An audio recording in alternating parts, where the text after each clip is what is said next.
नमस्कार दोस्तों, जय जोहार। मैं कौशल तिवारी और बिहनिया संझा में आपका स्वागत है। एक तरफ युक्ति युक्तकरण को लेकर यानी सरकारी स्कूलों के बंद होने को लेकर, शिक्षकों के पद समाप्त करने को लेकर सभी तरह के शिक्षक संगठन 28 तारीख को मंत्रालय घेराव का निर्णय ले लिया है, तो दूसरी तरफ 1 जून को बड़े आंदोलन की तैयारी में छत्तीसगढ़ के बेरोजगार भीड़ गए हैं।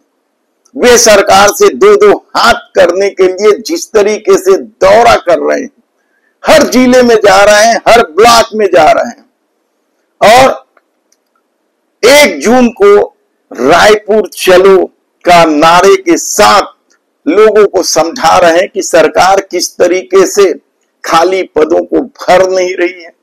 मोदी की जो गारंटी थी 57,000 शिक्षकों की भर्ती का, उसे पूरा नहीं कर रही है और उल्टा शिक्षकों के पद 30-35 हजार समाप्त कर रही है। विधानसभा में बीजेपी सरकार ने वादा किए थे, उनको जल्दी पूरा करें।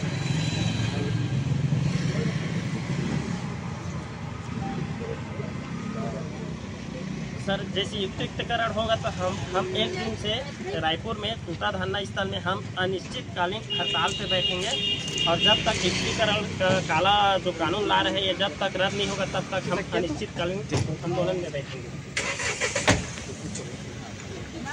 हम लोग लगभग 4 से 5 लाख पूरा छत्तीसगढ़ में प्रशिक्षित। इस समझाइश का कितना असर होगा कहना बड़ा मुश्किल है, क्योंकि जो तैयारी चल रही है वह सीधे सीधे सत्ता के साथ टकराहट की स्थिति बनेगी। कहें तो कोई गलत नहीं होगा। कहा जा रहा है कि हजारों की संख्या में युवा बेरोजगार 1 जून को रायपुर पहुंचेंगे। हालांकि कार्यक्रम शहर से दूर नया राजधानी में अटल नगर में है और उस आंदोलन का शहर के हिस्सों में कितना प्रभाव पड़ेगा अभी से कहना बड़ा मुश्किल है, क्योंकि वे जिस तरह के साधनों से आएंगे, यदि वे रेल या बसों का उपयोग करेंगे तो शहर से होकर ही गुजरेंगे, लेकिन यदि वे निजी वाहनों से आएंगे तो सीधे आउटर पहुंच जाएंगे। तब ऐसी परिस्थिति में युक्ति युक्तकरण को लेकर सत्ता के तरफ से भी दावे किए जा रहे हैं कि कोई स्कूल बंद नहीं हो रहा, पद समाप्त नहीं हो रहे हैं। इस दावे की सच्चाई को शायद शिक्षक संघ जानती है या सभी तरह के जो शिक्षक संगठन हैं वे जानते हैं और यही वजह है कि वे इस युक्ति युक्तकरण को बंद करने के लिए 28 मई को मंत्रालय का घेराव करने वाले हैं। ऐसे में हम आपको बता दें कि यह पहली बार नहीं है इस सरकार की मंशा युक्ति युक्तकरण को लेकर। इससे पहले भी सरकार ने, जब शिक्षक संघ आंदोलित था तो युक्ति युक्तकरण के प्रयास किए गए थे, लेकिन तब भारी दबाव में युक्ति युक्तकरण का काम रोक दिया गया था और अब एक बार फिर जब नया सत्र शुरू होने वाला है तो युक्ति युक्तकरण किया जा रहा है।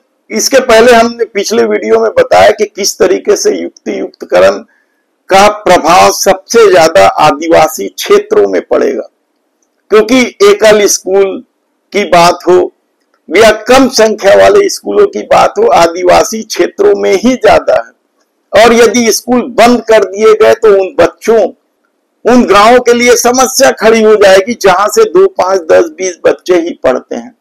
ऐसी परिस्थिति में युवा बेरोजगार जिस तरीके से महासमुंद, जांजगीर चांपा, हर जिले में, आप किसी भी जिले का नाम ले सकते हैं, मुंगेली, दुर्ग, भिलाई, लगातार दौरा कर रहे हैं और कहा जा रहा है कि इस बार आर पार की लड़ाई में युवा बेरोजगार लग गए हैं, भीड़ गए हैं।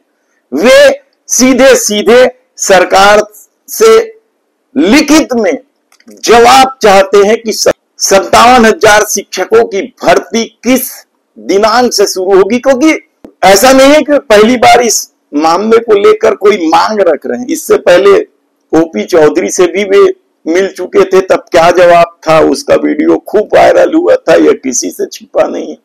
इसके अलावा लोकसभा चुनाव में फायदा उठाने के लिए किस तरीके से तत्कालीन शिक्षा मंत्री बृजमोहन अग्रवाल ने विधानसभा में कह दिया था कि बजट तय कर दिया गया है। और इस पर जब नेता प्रतिपक्ष चरणदास महंत ने सवाल भी किया था कि कब से शुरू हो जाएगा भैया भर्ती, बता तो दो, तब भी दावा किया गया था कि बहुत जल्दी शुरू हो जाएगी। और लोकसभा चुनाव हुए ही यदि साल बीत रहे हैं तो आप अंदाजा लगा सकते हैं कि सरकार की नीयत क्या है। हम विस्तार से बताएंगे ये मोदी की गारंटी के तहत होने वाली भर्ती की बात है। मोदी की क्या क्या गारंटी थी, उसकी हकीकत क्या है, किस तरीके से मोदी की गारंटी लागू की जा रही है, आधा अधूरा लागू की जा रही है। पूरा जो विधानसभा चुनाव के समय अमित शाह के हाथों मोदी की गारंटी का संकल्प पत्र पेश किया गया था। हालांकि वो मोदी की गारंटी हो गई थी, कभी अटल संकल्प पत्र हो जाता है। अपने अपने तरीके से भारतीय जनता पार्टी हर चुनाव के पहले इस तरह की घोषणा पत्र जारी करती, अलग अलग नामों से। विधानसभा चुनाव में मोदी की गारंटी के नाम से जारी किया गया था, जिसमें 20 प्रमुख मुद्दे थे। अनियमित कर्मचारी अलग परेशान है। आखिर कई लोगों की उम्र निकलती जा रही है, उनके सामने भी तो भविष्य अंधकारमय नजर आ रहा है। संविदा कर्मियों की अपनी दिक्कत है, पंचायत सचिव में जो काम कर रहे हैं उनकी अपनी पीड़ा है। इसके अलावा महतारी वंदन योजना में जो नाम छूट गए या जिनका नाम काट दिया गया, वह एक अलग पीड़ा है। किसानों की अपनी पीड़ा है, बुआई सर पे चढ़ गया है, लेकिन खाद बीज सबकी दिक्कत शुरू हो गई। इस पर हम विस्तार से आने वाले दिनों में आपको विस्तृत रिपोर्ट देंगे कि क्या स्थिति है सरकार की किसानों को लेकर, खाद बीज को लेकर खासकर। और ऐसी परिस्थिति में अब जब एक तरफ युक्ति युक्तकरण को लेकर शिक्षक संगठनों में रोष है, वे आंदोलन के लिए बाध्य हो रहे हैं, और दूसरी तरफ 1 जून को जो 57,000 शिक्षकों की भर्ती को लेकर आंदोलन होने वाला है, वह सरकार के लिए कितना बड़ा संकट होगा, यह हम आपको बताते रहेंगे। धन्यवाद।